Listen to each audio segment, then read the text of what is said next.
The dining table in my family's suburban Dallas home had never been a comfortable place. I, Nicole, 31 years old, stepped into the spacious kitchen glowing under warm yellow lights. My mother, Susan, was setting down the last plate of roasted chicken and potatoes while my father, Robert, folded his newspaper and stood, hesitating as if unsure whether to hug me or just nod politely. In the end, he chose the nod. My younger sister, Emily, 28, was already seated, scrolling on her phone.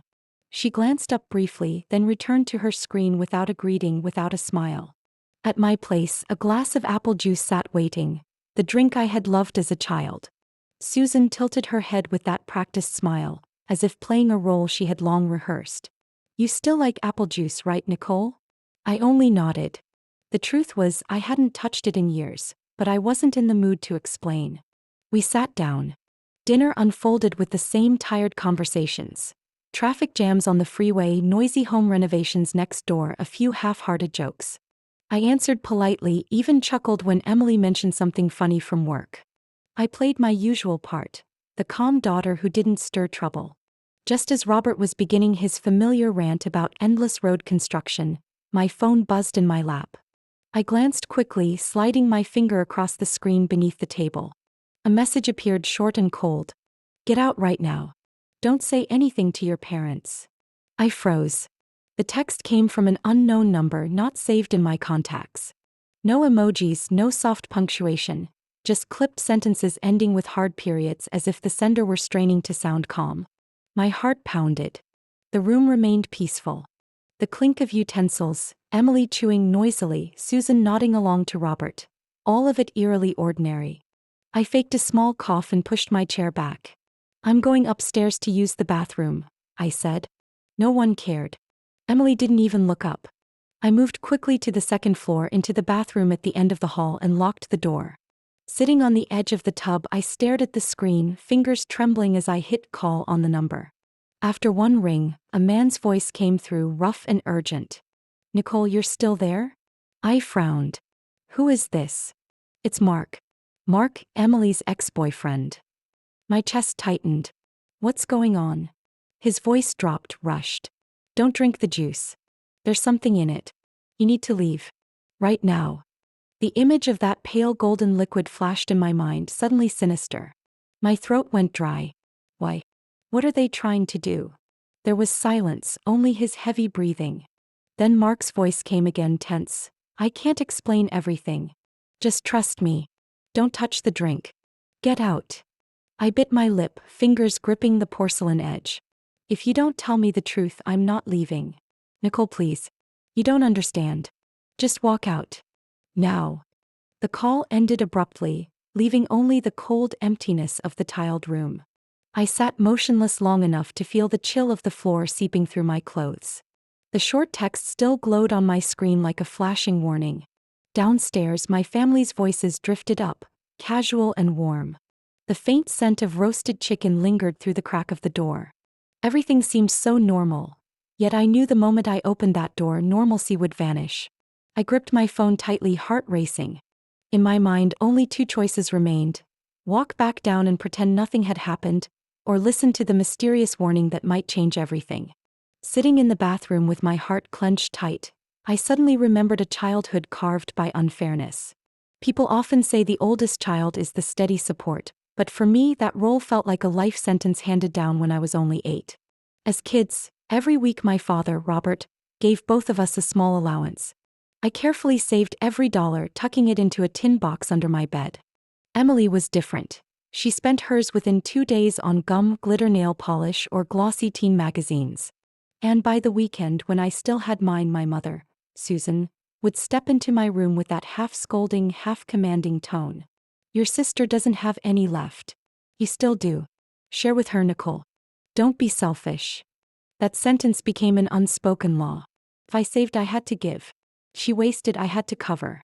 No choice, only the soft repetition of demands until it became habit. By high school, I worked part-time at a coffee shop near campus. Long evenings washing mugs and wiping tables earned me just enough to buy the jeans I had dreamed of. But whenever Emily wanted to see a movie or hang out at the mall, my parents would look straight at me. "You have money, Nicole. She's not old enough to work yet." help your sister out. That little help was never little. I paid for tickets, fast food, sometimes even her makeup. I was frustrated, but I swallowed it because refusing meant disappointed stares from my parents and a week of sulking from Emily. When I left Texas for college in New York, I thought I had escaped. I lived in a cramped dorm, survived on instant noodles, and shelved books at the library to get by. I barely contacted my family, partly from being busy, partly from needing to breathe. That peace lasted only until graduation. After school, I landed a job as a junior developer at a small company. My starting salary barely covered rent on a tiny one-bedroom apartment in Brooklyn, plus my looming student loans.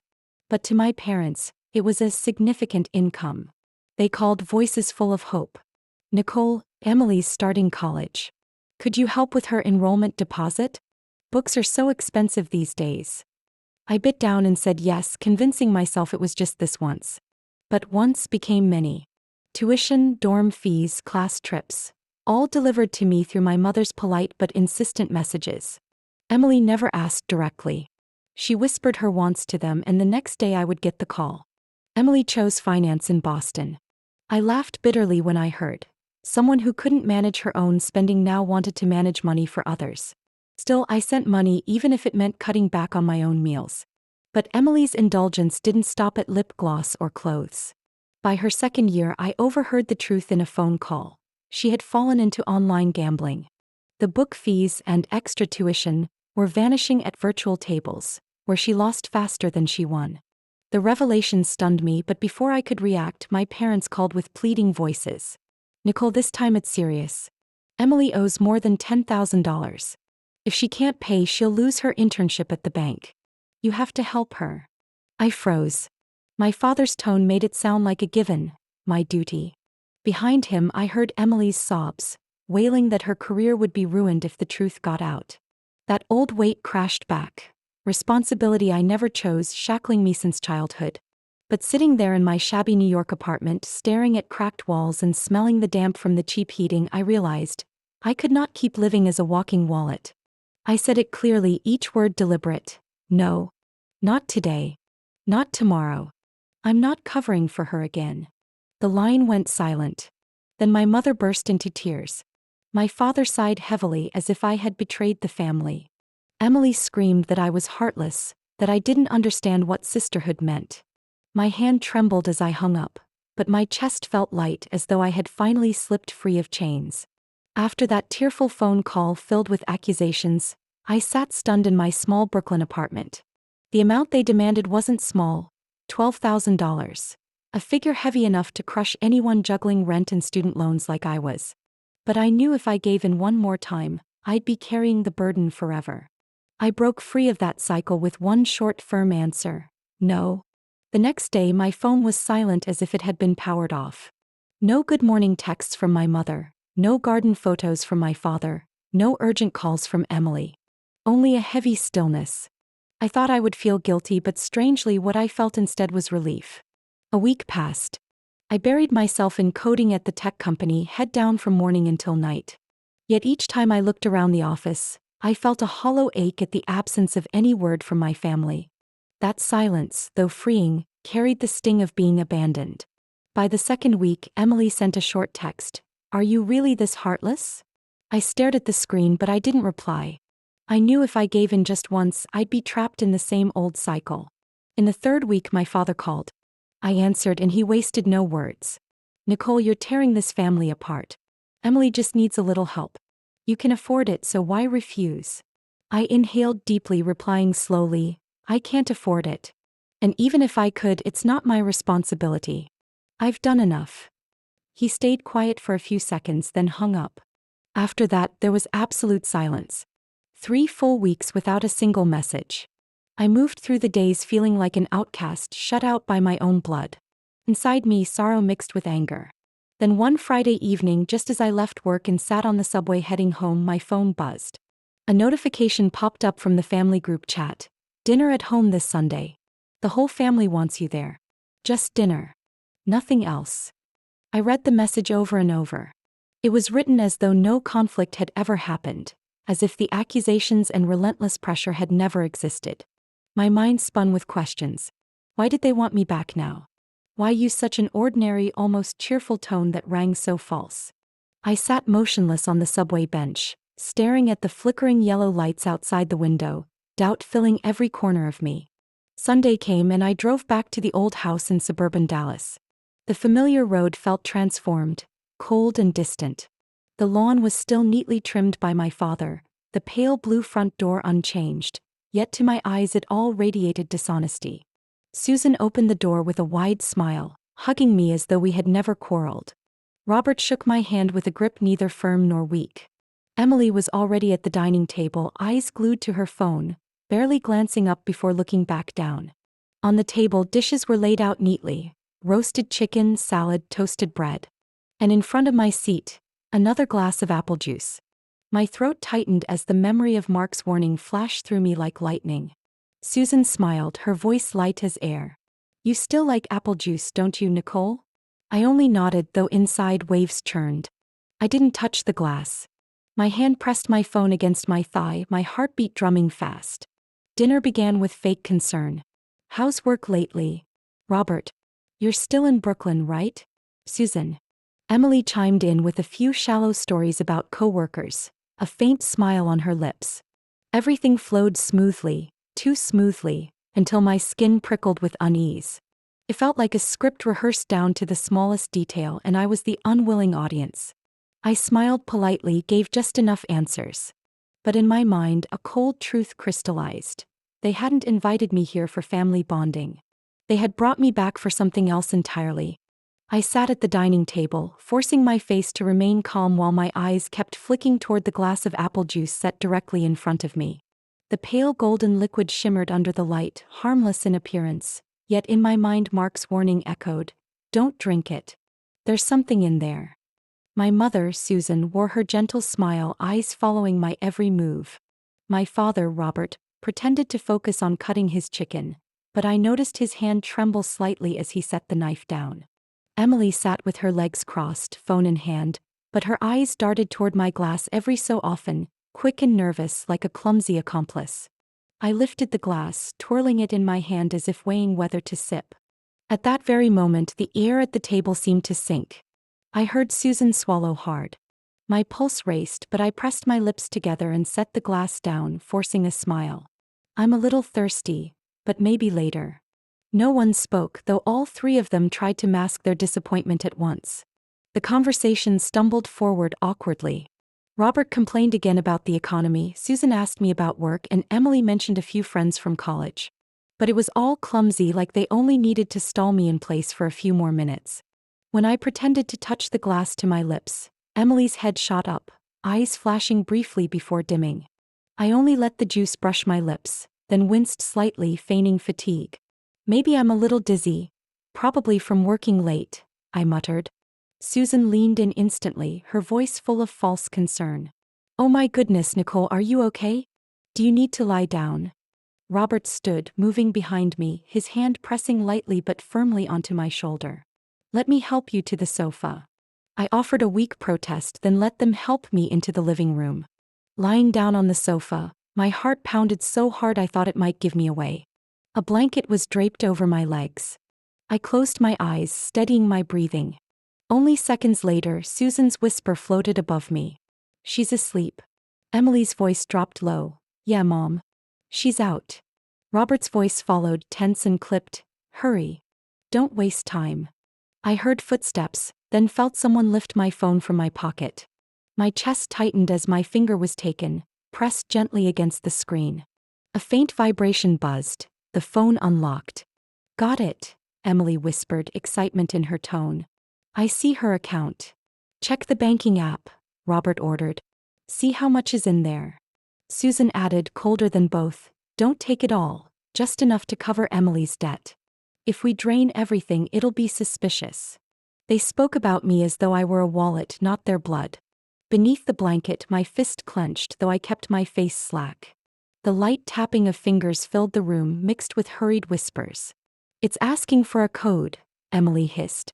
"Try the email," Robert said. Susan snapped, low but sharp, "Quickly before she wakes up." Minutes dragged heavy with tension. Finally, Robert exhaled in frustration. "No good." Walked. She must have changed all her security. Emily cursed under her breath. Susan muttered, "Put it back, make it look untouched." I heard the phone set back beside me. The air, still heavy, slowly eased into whispered reassurances. Moments later, Susan's voice softened again, like slipping back into her role. "Poor girl, she must be exhausted. Let her rest a while, then we'll send her home." Through a tiny slit in my eyelids, I saw the three of them return to the table, picking up the abandoned dinner as though nothing had happened. But for me, everything had changed forever. Inside me, a cold fire sparked. I knew then, this wasn't family anymore. These were strangers willing to strip me down to my last cent. And tonight I had a choice: stay silent and endure, or tear the mask off this charade once and for all. I lay on the sofa, eyelids shut tight, every heartbeat pounding in my chest like a drum. But on my face was the perfect mask of deep sleep, each breath measured, steady, flawless. What Susan, Robert, and Emily had no idea of was this: I had prepared for this moment long before. The instant I sat at the table, that unease made me open the recorder app on my phone. I silenced every notification, hid the icon so it looked invisible. The phone slipped into my pocket, screen dark, but the microphone alive, quietly capturing every sound in that brightly lit kitchen. When Susan whispered, "Is she asleep yet?" When Emily gasped with excitement at unlocking the phone. When Robert muttered coldly, "Just enough to cover her debt." All of it now lived inside that tiny device. Each voice sharp and clear, slicing through the last fragile threads of family ties. I listened to them rummage through my banking app, every dry tap of the screen etched in my ears. Emily's frustration as the system demanded verification. Robert shifting to try my email. Susan urging them faster, sharper. The three of them fumbling like amateur thieves, never knowing that their crime was already recorded. I bit my lip hard to stifle the sound of my breath. If I hadn't prepared, my account would have been emptied. But I was no longer the girl who could be easily manipulated. After their last demand for Emily's debt, I had upgraded everything: two-factor authentication on a separate device, codes only I knew. No fingerprint could open those doors. Then came the sighs of failure, dragged out like a dull blade. Robert cursed under his breath. Susan ordered, "Put it back." Emily choked back a whimper. Finally, my phone was returned to my side as if untouched. But I knew within hours, every word they had spoken would echo in the ears of those with real authority. Through the smallest slit of my eyes, I watched Susan ease back into her chair, Robert pour another drink, Emily bury her face in her phone. Everything returned to that staged normalcy except the trust. It had shattered completely. I stretched out the play. 10 minutes of sleep, then a faint stir, a sigh, the look of someone just waking. "Sir, you must have gotten dizzy," I whispered, brushing my forehead. Susan leaned close instantly, her false concern dripping. "Don't worry, sweetheart, you've just been overworked. Rest a bit longer." I forced a weak smile, sat up slowly. "I'm fine, Mom. I think I should head home early. I've got work tomorrow." All three nodded in unison. No objections, no attempts to keep me there, just eagerness to push me out as quickly as possible. None of them realized I carried the most dangerous weapon of all: the truth recorded and preserved. At the door, we exchanged hollow gestures of affection. Susan's perfume too sweet, Robert's rough hand, Emily's fleeting touch. It was all performance now, stripped of any real warmth. I smiled, but inside me one thought rang clear: this is the last time.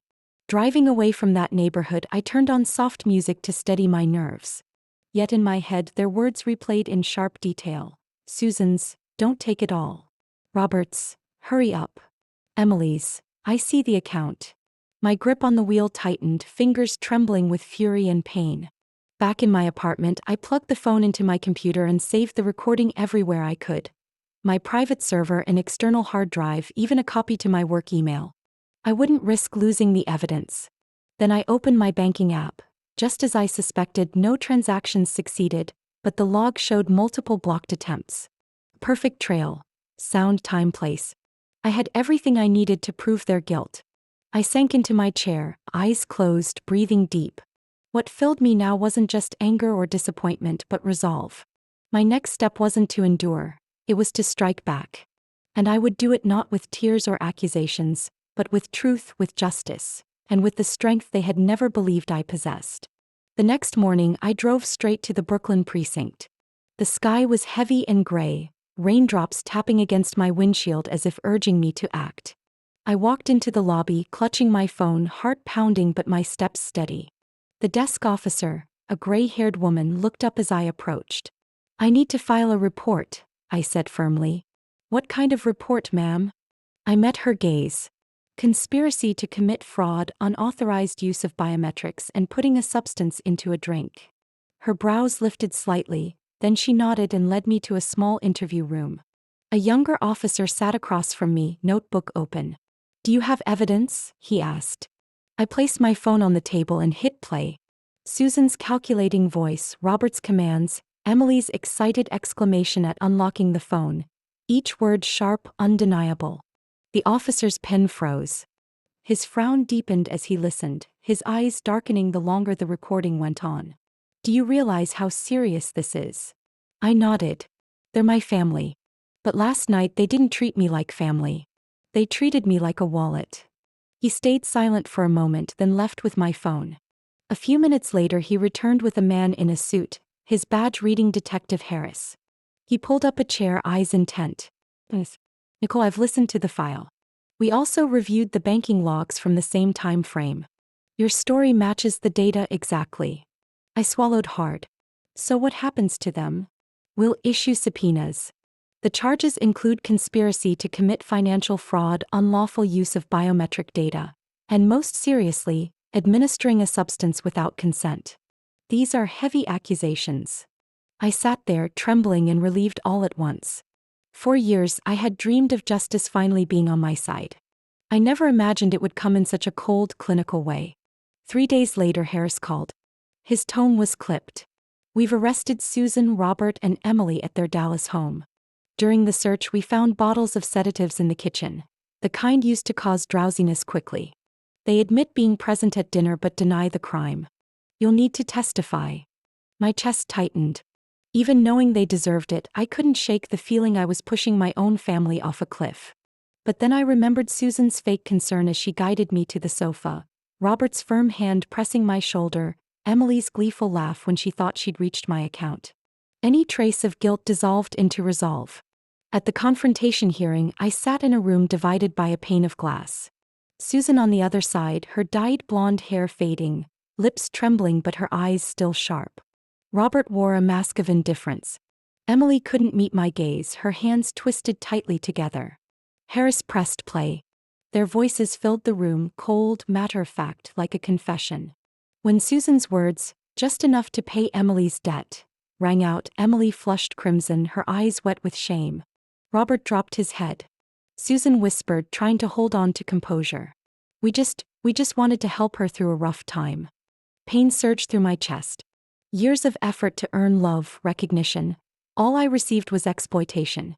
My voice came out calm but etched like steel. "That's not help. That's a crime." None of them responded. Only the scratching of a pen and the ticking of a clock filled the silence. I knew then the ties between us had snapped for good. When I walked out, Harris laid a hand on my shoulder. "You did the right thing. Family isn't an excuse for breaking the law." I nodded, eyes burning, but my steps felt light. I was no longer the daughter forced to shoulder my sister's debts, no longer the sister reduced to a source of cash. I was a witness, and more importantly, I was myself. That evening, I opened the fridge in my Brooklyn apartment. Inside sat simple groceries from the little market down the street. Ordinary things, but mine, chosen by me, untouched by anyone else. And for the first time in years, I felt truly safe. The verdict was delivered on a bright September morning in a small Dallas courtroom. I sat quietly in the back as the judge read out each charge: conspiracy to commit financial fraud, unlawful use of biometric data, and spiking a drink with sedatives. The voice was steady, but every word landed like a hammer. The outcome was no surprise. Susan and Robert were sentenced to 18 months of probation along with 600 hours of community service. They were also fined heavily to cover legal fees. Emily, because she had initiated the plan and directly attempted to unlock my phone, was permanently barred from working in finance. That ban was like a red stamp slamming shut every career path she had once bragged about. There was no prison sentence, but the consequences were enough to shatter what little dignity my family had left. Weeks later, I heard the suburban Dallas home where I grew up, the same house where that fateful dinner had unfolded, was being sold off quickly to pay debts and attorney bills. Neighbors whispered, eyes following them every time they stepped outside. The lawn my father had once trimmed with pride now looked tired, and a for sale sign leaned in the front yard like a final humiliation. Susan, who once carried herself with elegance, now wore a reflective vest every day, picking up trash in public parks. Robert, whose hands were used to holding financial papers, was now painting the walls of schools. I even saw a photo online. Backs bent, eyes downcast, looking worn and defeated. The people who once treated me like nothing but a wallet had become living examples of disgrace. As for Emily, her fall came even faster than I expected. She was expelled from her internship immediately after the verdict. Her record flagged, every finance company turned her away.